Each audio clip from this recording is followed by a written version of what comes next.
कितना कर रहे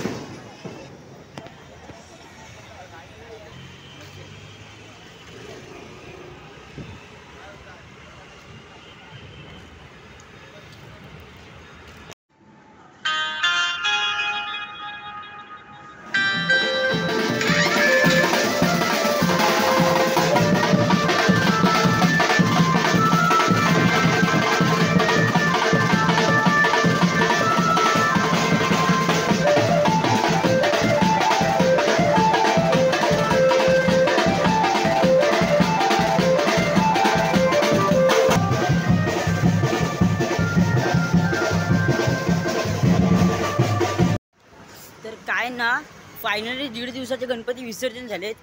तर जो मी त्याला पहिल्या व्हिडिओमध्ये पाठवलं होतं ना तुम्हाला, पहिल्या व्हिडिओमध्ये आय थिंक मी तुम्हाला पाठवलं असेल, त्यामध्ये बँजो वाजत होता. तर तो पण 1 आणि 1.5 दिवस गणपती विसर्जनची व्हिडिओ होती. आणि ही पण आता 1.5 दिवसाच्या गणपतीची व्हिडिओ होती. तर फायनली आता आपण भेटूया पुढच्या नवीन व्हिडिओमध्ये. तर सबस्क्राईब करा आमच्या चॅनलला. भेटतो आपण अशाच नवीन पुढच्या व्हिडिओमध्ये.